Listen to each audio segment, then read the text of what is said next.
The Easter brunch at Mom's house had the usual suspects. My sister Lauren and her fiancé Marcus, my parents, Aunt Rachel, Uncle Tom, and my cousin Jessica.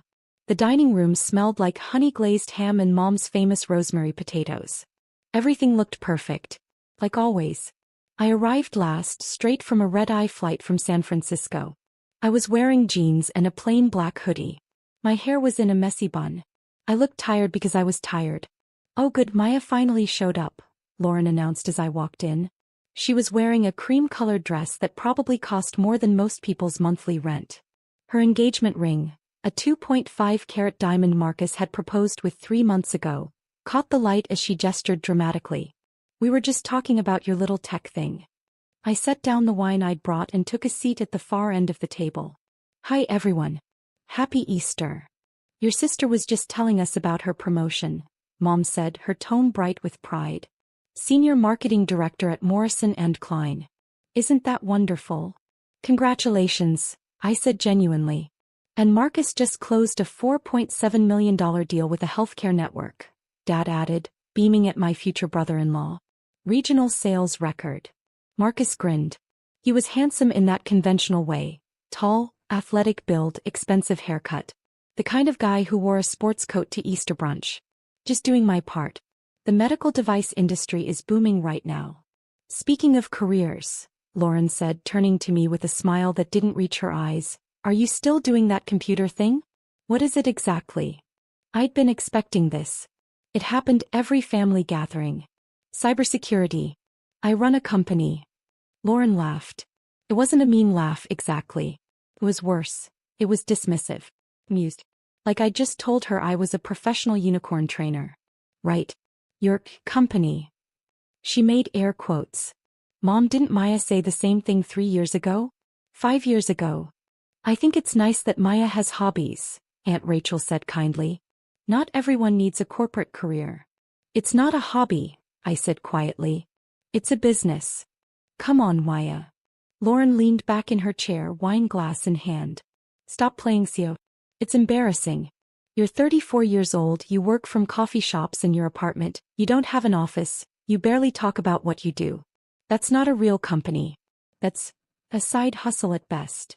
The table went quiet. Not uncomfortable quiet. Agreeing quiet. "Your sister has a point," Dad said carefully. "We worry about you. No benefits, no retirement plan, no stability. At some point you need to think about your future." "I have thought about it." "Have you?" Mom's voice was gentle but concerned. "Honey, we love you. But this tech thing you've been doing for years. Where's it going? Lauren has a 401k, health insurance, a mortgage. What do you have?" I could have told them. Right then. I could have pulled out my phone and shown them the Forbes article from 6 months ago. The TechCrunch feature from last year. The business valuation documents sitting in my lawyer's office. But I didn't. "I'm doing fine," I said instead. "Fine isn't great," Uncle Tom interjected. "You know, my buddy's company is hiring. Entry-level IT support. I could get you an interview. Benefits start day 1. "That's thoughtful, but I'm good." Lauren set down her wine glass with a soft clink. "Maya, listen. I'm saying this because I love you. You need to stop pretending you're running some big tech company. It's delusional. Marcus works in the real business world. He meets actual CEOs. People with offices, employees, investors. What you're doing. It's embarrassing. For you and honestly for us." Marcus shifted uncomfortably but said nothing. "I think we should change the subject," I said. "No, let's not." Lauren was on a roll now, fueled by wine and the captive audience. "Every year it's the same thing. I'm working on my business. I'm building something." "Building what, Maya?" "You live in a 1-bedroom apartment in Austin. You drive a 10-year-old Honda Civic. You dress like a college student. Where's this big success you keep talking about?" "I never said I was successful." "Exactly. Because you're not. And that's fine. Most startups fail. But you have to know when to quit. Get a real job. Join the adult world. Stop playing entrepreneur." Everyone nodded. Even Jessica, who usually stayed out of family drama, was looking at me with pity. "Marcus, back me up here," Lauren said, squeezing his hand. "You work with tech vendors all the time. Tell Maya what real companies look like." Marcus cleared his throat. "I mean, yeah. Real companies have infrastructure, headquarters, legal teams, HR departments. If Maya's been doing this for 5 years and we've never seen any evidence of growth. He trailed off with a shrug. See. Lauren looked triumphant. Even Marcus agrees. It's time to grow up, little sister. I stood up slowly. Every eye turned to me. I need to use the restroom, I said. I walked down the hallway to the bathroom, locked the door and stared at myself in the mirror. My reflection looked exactly like what they thought I was. Tired, ordinary, unsuccessful. My phone buzzed. A text from my CEO Jennifer. Jennifer, board meeting still on for Thursday? Salesforce wants to move up the Q2 presentation. Me, confirmed. I'll be back Tuesday night. Jennifer, how's the family thing? Me, same as always. Jennifer, you could just tell them. Me, where's the fun in that? I splashed water on my face, took a breath and went back to the dining room. The rest of brunch was fine. They moved on to other topics. Marcus and Lauren's wedding plans, Dad's golf game, Mom's book club. I ate my ham, smiled when appropriate and left as soon as was polite. As I walked to my car, Lauren caught up with me in the driveway. Hey, she said, her voice softer now. I wasn't trying to be mean in there. I know. I just worry about you. We all do. You're smart, Maya. You could do so much more than whatever it is you're doing now. I unlocked my car. I appreciate the concern. Marcus has connections. If you want, I can ask him to introduce you to some people. Get you interviews. Real ones at real companies. That's kind of you, but I'm okay. She sighed. You're stubborn. You always have been. Just think about it, okay? Stop playing CEO and start actually building a life. I got in my car and drove away. The thing is, they weren't entirely wrong to be concerned. 7 years ago, I had been exactly what they thought I was. A struggling entrepreneur with more ambition than sense. Burning through my savings, working 90-hour weeks in coffee shops in my apartment. I'd started Sentinel Systems in 2018 with $47,000. My entire savings, cashed out 401k and a loan from a friend who believed in me when no one else did. The company's mission was simple. Provide enterprise-level cybersecurity solutions for mid-market companies that couldn't afford the big players like CrowdStrike or Palo Alto Networks. The first 2 years were brutal. I lived on ramen and coffee. I taught myself to code at 3 a.m. I made cold calls until my voice went hoarse.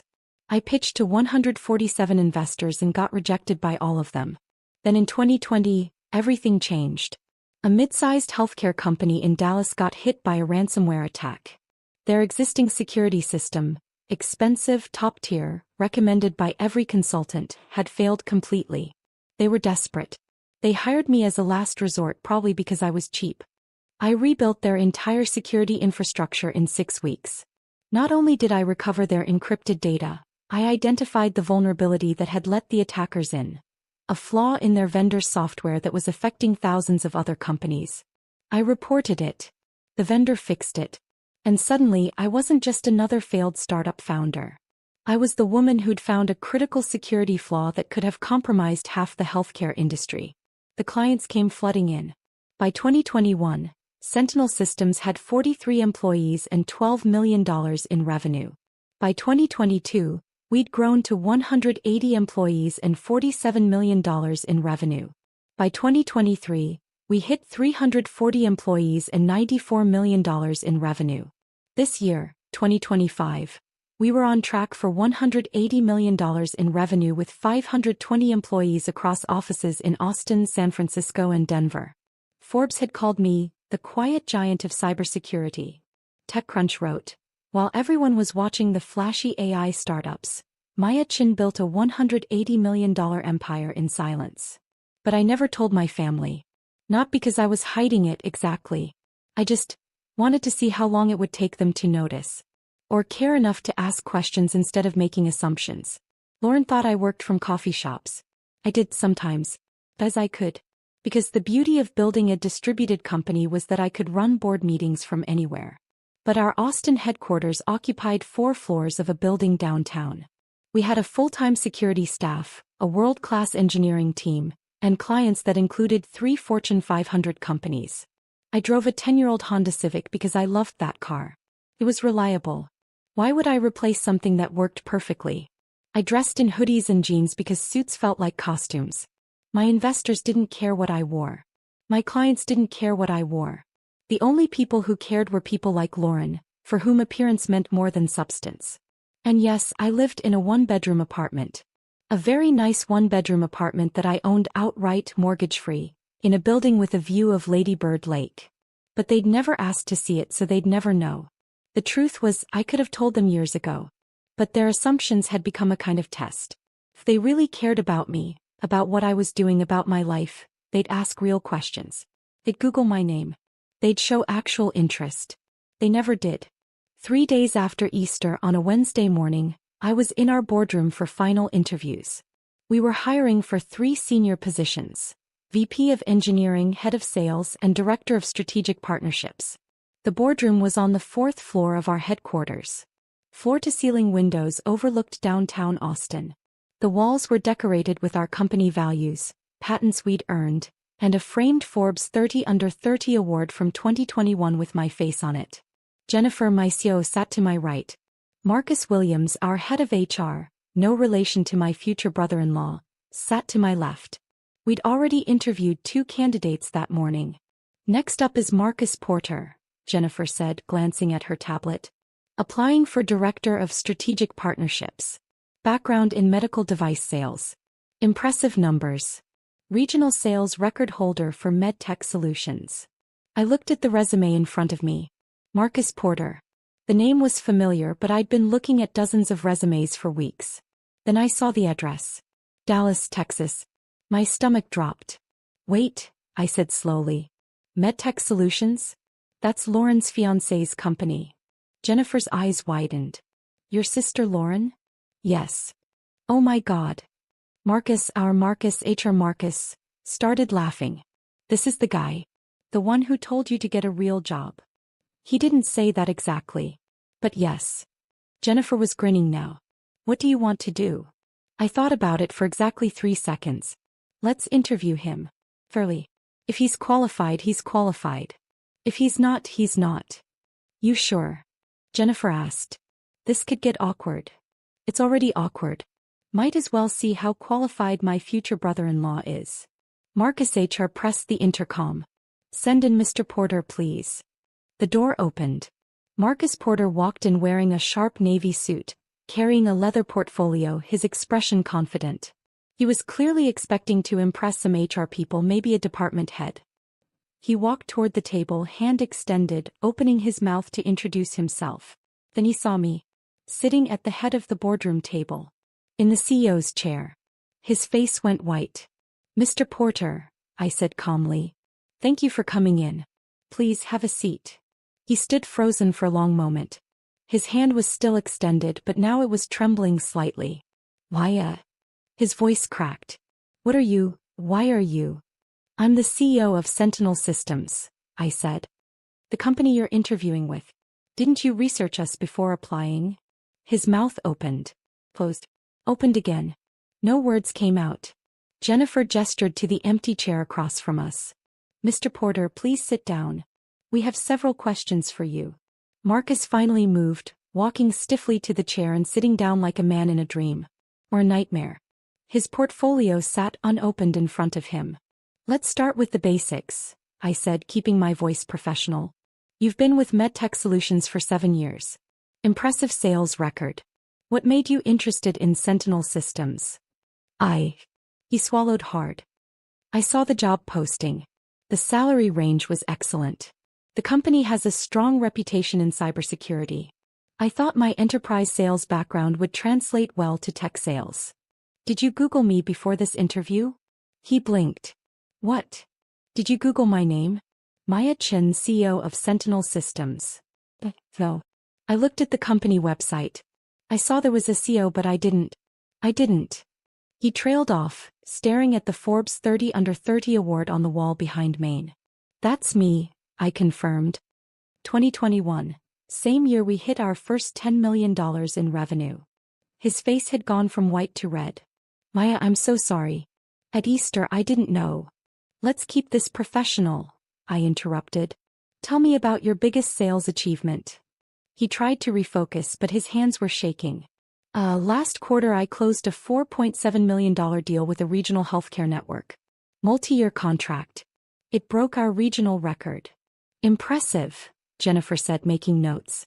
What was your commission on that? 7%. About $329,000. And what's your total compensation at MedTech Solutions? I asked. Base salary of $145,000, plus commission. Last year I made about $640,000 total. Marcus HR leaned forward. Why leave? Those are excellent numbers. Marcus Porter shifted in his seat. I want to grow. MedTech is established, but the growth opportunities are limited.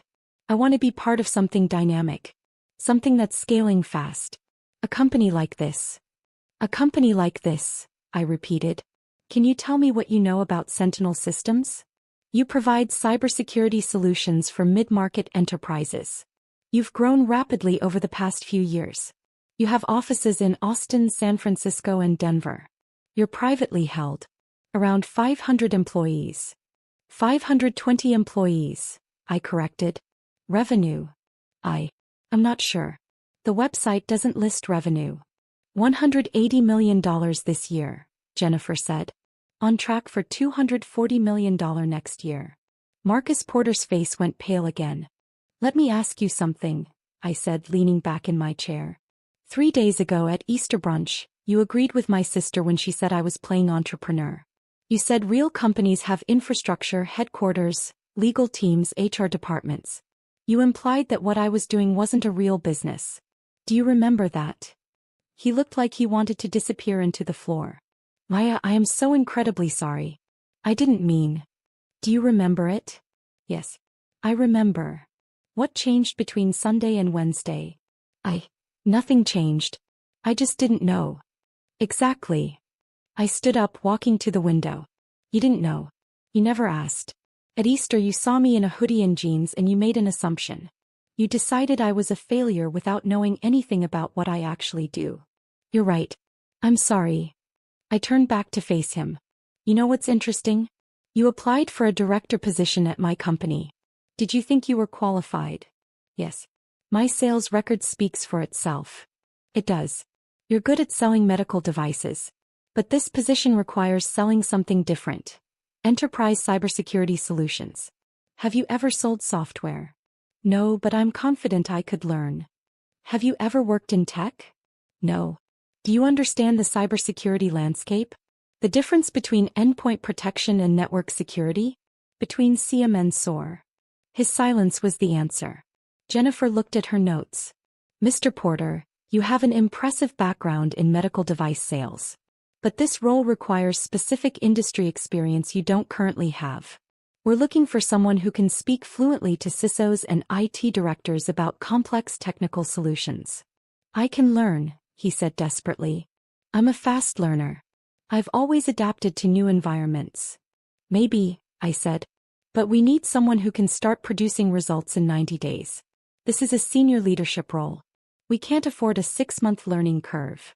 The room was silent except for the sound of Austin traffic 4 floors below. That being said, I continued, we do have an opening for an associate strategic partnerships manager. It's a mid-level role. $95,000 base salary, plus commission. It would give you the opportunity to learn the cybersecurity industry while contributing to our sales pipeline.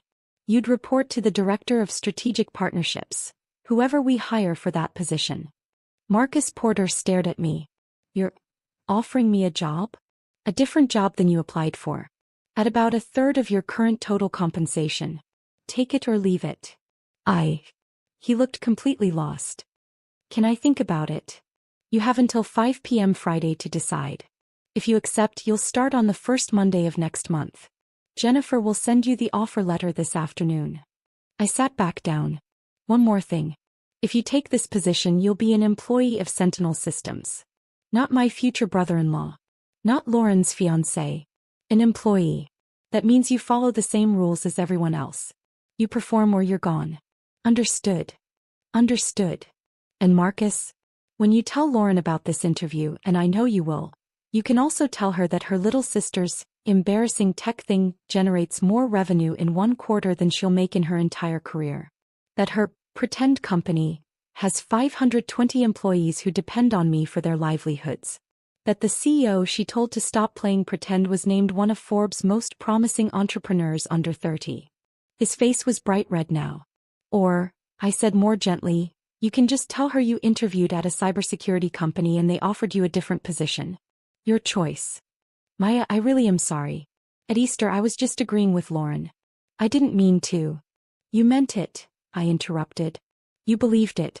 And that's fine. You're not the first person to underestimate me. But now you know better. The question is, are you humble enough to take a junior role at a company you didn't think was real? He stood up slowly, still holding his unopened portfolio. I'll have an answer by Friday. Perfect. Jennifer will show you out. After he left, Marcus H.R. burst out laughing. Oh my God. That was the most professional takedown I've ever witnessed. I wasn't taking him down, I said. I was being honest. He's not qualified for the senior role. But he does have transferable skills. You really think he'll take the offer? Jennifer asked. I have no idea. But it'll be interesting to see if his pride allows it. My phone buzzed. A text from an unknown number. Unknown. Maya, it's Marcus. I just left your office. Can we talk? Please don't tell Lauren about this yet. I need to process what just happened. I showed the text to Jennifer. He grinned. He's panicking. Me, take the time you need. The offer stands until Friday. Marcus, did you know I'd applied? Is that why you took the interview? Me, I didn't know until this morning. But once I knew, I wanted to give you a fair chance. Despite what happened at Easter. Marcus, I don't know what to say. Me, say you'll think about the offer. That's all I'm asking. Marcus, I will. And Maya? I really am sorry. Thursday morning I was in back-to-back meetings. Financial review at 9 a.m., product roadmap discussion at 10:30, lunch with a potential investor at noon, board presentation prep at 2 p.m. My phone kept buzzing. I ignored it until my 2 p.m. meeting ended. 16 missed calls from Lauren. 23 text messages. I scrolled through them. Lauren, why is Marcus acting weird? Lauren, he came home yesterday completely pale. Won't tell me what happened. Lauren, did something happen at his interview? Lauren, Maya, answer your phone. Lauren, he said he interviewed at some cybersecurity company. Was it yours? Lauren, Lauren, I just Googled you. Lauren, I just Googled your company. Lauren, $180 million revenue? Lauren, Forbes 30 under 30? Lauren, why didn't you tell us? Lauren, Mom and Dad don't know. I called them. They had no idea. Lauren, call me back right now. I stared at the messages for a long moment. Then I called her. She answered on the first ring. Maya. Oh my God, why didn't you tell us? Hi, Lauren. Hi. That's all you have to say? I just spent the last hour reading articles about you. Forbes, TechCrunch, Business Insider. You're famous. I'm not famous. I'm just successful. Just successful? Just successful? Maya, your company is worth $180 million. That's revenue, not valuation. The valuation is closer to $850 million. She made a sound like a strangled gasp. 800. Maya, I told you to get a real job. At Easter. 3 days ago. I told you to stop playing Sue. I remember. And you didn't say anything. You just sat there and let us think you were, I don't know, doing freelance IT support or something. You never asked what I actually did. You just assumed. There was a long pause. Marcus interviewed at your company. He did. You interviewed him. You're his potential boss. I am. Oh my God. She sounded genuinely distressed now. Maya, he came home and locked himself in the study for 3 hours. He won't talk to me. What happened? I can't discuss personnel matters, Lauren. That's between Marcus and me. You offered him a job? I offered him a position, yes. Different from what he applied for. He has until tomorrow to decide. What position? Associate Strategic Partnerships Manager. Another pause. That's not a director role. No, it's not. Marcus applied for a senior leadership position he wasn't qualified for. But he has transferable skills, so I offered him a mid-level role where he could learn and grow. At what salary? I can't discuss that with you. If Marcus wants to share those details, that's his choice. Maya, Her voice was strained now. He makes over $600,000 a year at MedTech Solutions. If you lowballed him, I swear. I made him a fair offer based on his qualifications for the role.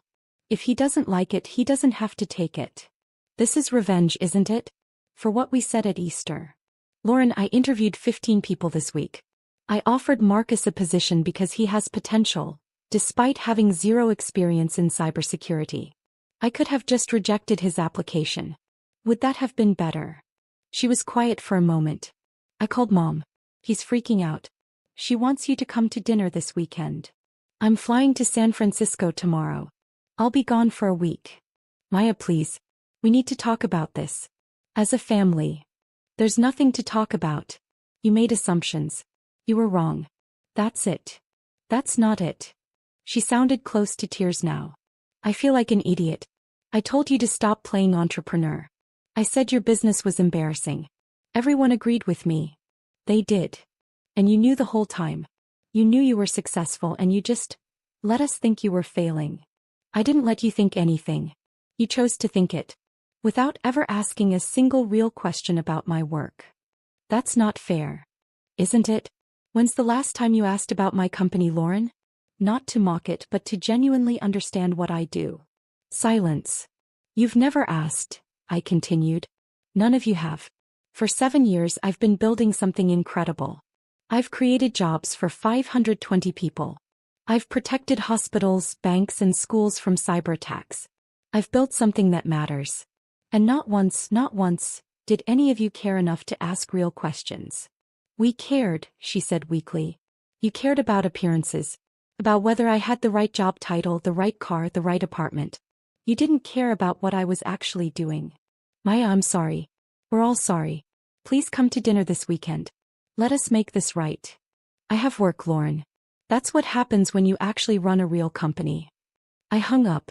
Friday afternoon at 4:47 p.m., Marcus Porter sent his response. Marcus, I'm accepting the offer. I start May 6th. Thank you for the opportunity. Me, welcome to Sentinel Systems. HR will reach out with onboarding details. Marcus, can I ask you something? Me, go ahead. Marcus, why give me a chance? After Easter you could have just rejected my application. I would have deserved it. Me, because you're good at what you do. And being wrong about someone doesn't mean you can't learn to be better. Everyone deserves a second chance, if they're willing to work for it. Marcus, I won't let you down. Me, I know. See you May 6th. 10 minutes later, Lauren called again. I let it go to voicemail. Lauren, Marcus told me he took the job. I don't know what to say. Thank you for giving him a chance even though we didn't deserve it. Mom wants to throw you a celebration dinner. Dad wants to talk to you about investments. Everyone's talking about you. The whole family is calling asking why we didn't know. I told them we never bothered to ask. Maya, I'm really sorry.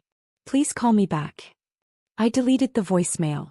2 weeks later I was in San Francisco giving the keynote speech at Tech Week 2025. The conference hall held 3,000 people. Every seat was filled. 7 years ago, I told the audience, I was working out of a coffee shop with $47,000 and a dream. Today, Sentinel Systems protects over 400 enterprise clients and generates $180 million in annual revenue. People ask me, what's the secret? How did you scale so fast? I clicked to the next slide. The secret is simple. I stopped listening to people who underestimated me. I stopped waiting for permission to be successful. I stopped playing small to make other people comfortable. The audience applauded. There will always be people who doubt you. Family, friends, colleagues. People who look at you and see what you're not instead of what you could be. You can spend your energy trying to prove them wrong. Or you can spend your energy building something so undeniable that their opinions become irrelevant. More applause. I chose the latter. And so can you. After the keynote, I did a press interview with Forbes. The journalist asked me about my family. They're supportive, I said diplomatically. They always have been. It was a lie.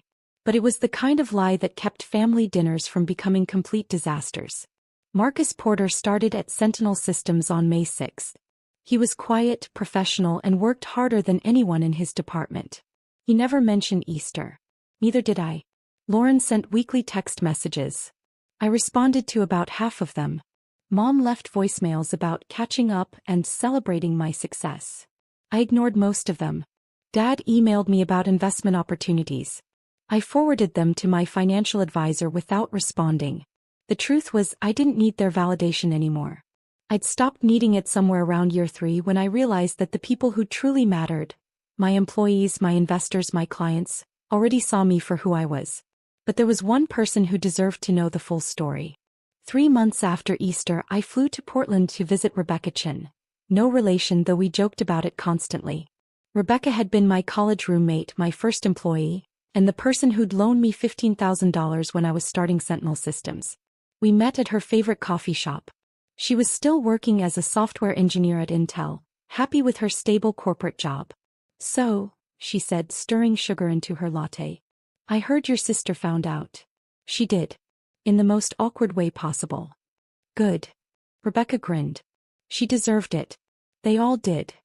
Her fiancé works for me now." Rebecca choked on her coffee. "What?" I told her the whole story. By the end she was laughing so hard she was crying. "Oh my God," she gasped. "That's the most perfect revenge I've ever heard." "It's not revenge. I gave him a fair shot. Maya, you made your future brother-in-law take a 70% pay cut to work as your junior employee. That's revenge. Justified, deserved revenge, but still. He didn't have to take it. But he did. Because he knows he screwed up. Because he wants to be part of what you built." She shook her head.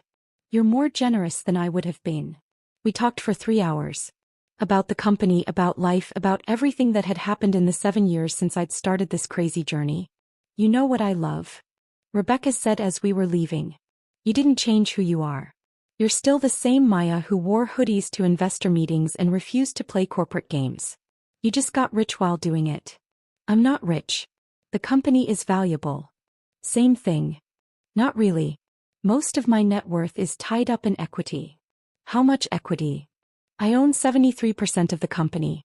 At our last valuation, that's roughly $620 million. Rebecca stared at me. $620 million. On paper.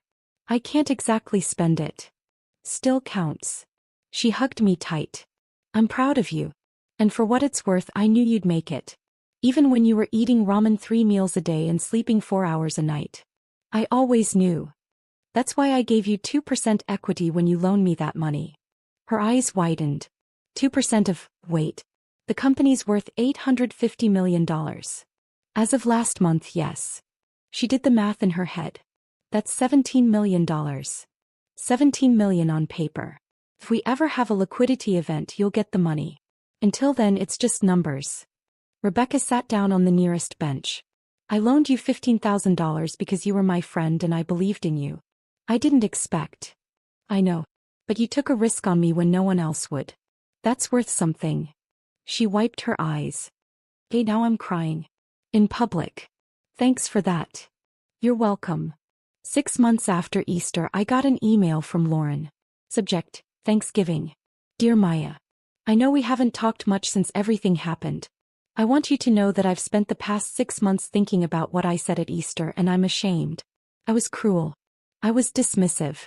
I treated your work like it didn't matter because it didn't fit my narrow definition of success. You deserved better from me, from all of us. Marcus has told me about working at Sentinel Systems. He loves it. He says it's the best career move he's ever made, even though he took a pay cut. He says you're the best CEO he's ever worked for. That you're fair, demanding, and genuinely care about your employees. I should have known that about you already. I should have cared enough to ask. Mom and Dad want to host Thanksgiving this year. They want you to come. I want you to come. Not to show off your success or prove anything, but just to be together. As a family. I know I don't deserve your forgiveness. But I'm asking anyway. Love, Lauren." I read the email 3 times. Then I replied, "Lauren, I'll come to Thanksgiving. But I need you to understand something. I didn't build Sentinel Systems to prove anyone wrong. I built it because I love what I do. Because I wanted to create something meaningful. Your opinion, anyone's opinion, doesn't change that. I forgive you. Not because you asked, but because holding on to anger takes energy I'd rather spend building my company. See you at Thanksgiving. Maya." Thanksgiving was different. I arrived in jeans and a hoodie because some things never change. But this time no one commented. Lauren hugged me at the door. Mom cried. Dad shook my hand with something that looked like respect. Marcus was there too, looking more relaxed than I'd ever seen him at a family gathering. Over dinner they asked real questions. About the company, about cybersecurity, about what I actually did all day. I answered honestly. No showboating, no proving points. Just facts. I still can't believe we didn't know, Aunt Rachel said. 520 employees. $180 million in revenue. And you never said a word. You never asked, I said simply. But that's okay. Not everyone needs to understand what I do. We want to understand now, Mom said quietly. Then ask questions. Real ones. Not, when are you getting a real job? But, what problem is your company solving? Not, why don't you have an office? But, how does your business model work? Ask because you care, not because you're checking boxes. Dad nodded slowly. Fair enough. So what problem is Sentinel Systems solving? I smiled. And I told them. 2 years later, Sentinel Systems was acquired by Cisco for $2.3 billion. I retained 73% equity, which translated to roughly $1.68 billion after taxes. I kept the company operating independently. Kept all 520 employees. Kept the culture we'd built. Rebecca Chin retired at 38 with $46 million from her 2% equity stake. Marcus Porter became Director of Strategic Partnerships after 18 months of exceptional work. He and Lauren got married. I was in the wedding. My family still doesn't fully understand what I do. But they've stopped making assumptions. And that's enough. Last month, Forbes ran a feature. Maya Chin, the CEO who built an empire in silence. The opening line read, while other tech founders were chasing headlines, Maya Chin was building something real. They interviewed Lauren for the piece. She said, my biggest regret is that I dismissed her success before I understood it. She taught me that quiet confidence is more powerful than loud criticism. I framed that quote and put it in my office. Not because I needed the validation, but because it was true.